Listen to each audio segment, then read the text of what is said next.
বন্ধুরা, আজকে আমি পোহা বানাতে চলেছি। মানে আমরা বাংলায় যেটাকে বলি চিড়ে দিয়ে পোলাও, হিন্দিতে ওটাকে পোহা বলে।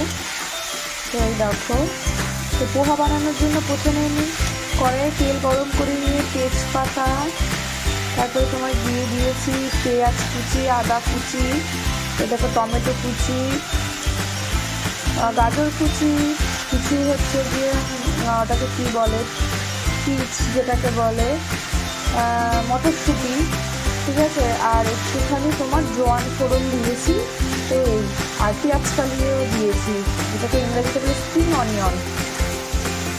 সেটাকে সবগুলো এরকম, তার মধ্যে নুন আর সামান্য পরিমাণে হলুদ দিয়ে দিয়েছি।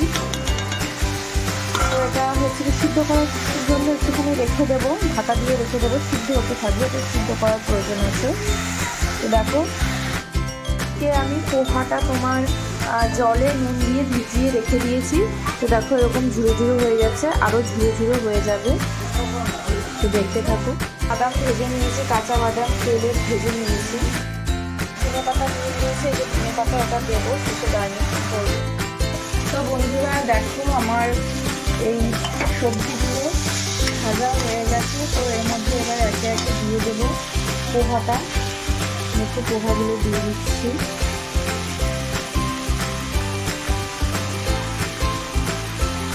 মোটা চিড়েটা হলে বেশি ভালো থাকে, মিশিয়ে নিচ্ছি। পুরোটাই ভালো করে মিশিয়ে নেব। তারপরে এর ভিতরে দিয়ে দেবো বাদাম। দেখো যে বাদাম দিয়ে দিলাম। মশলা যতটা তেল ওই পরিমাণ দিয়ে দিতে হবে, এভাবে আর এক্সট্রা পরে দেওয়া যাবে না, তাহলে কাঁচা গন্ধ বের হবে। তো পুরোটা এরকমভাবে ভালো করে মিশিয়ে নেব। তারপরে দিয়ে দেবো ধনে পাতা।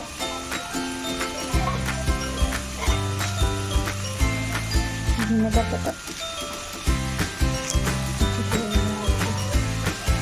পাতাটা আগে থেকে কুচি করে নিলে ভালো হয়। তো আমার কুচনো ছিল না, তাড়াহুড়ো রান্নার মধ্যে, এরকম কুচিয়ে দিয়ে দেবো।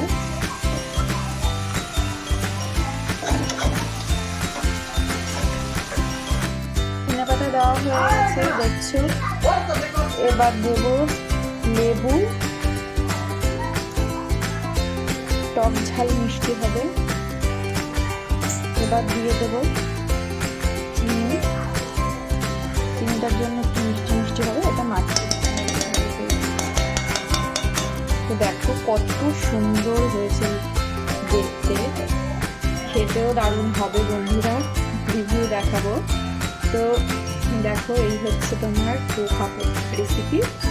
তো তোমরা যারা যারা ভিডিওটি পছন্দ করেছো, ভালো লেগেছে, তো লাইক কমেন্ট করে দিও, সাবস্ক্রাইব করে দিও আমার চ্যানেলটি বন্ধুরা, আমার পাশে থেকো আমার এই ছোট্ট চ্যানেলটি। তো তোমাদের লাইক কমেন্ট শেয়ার আমাকে আরও ভালো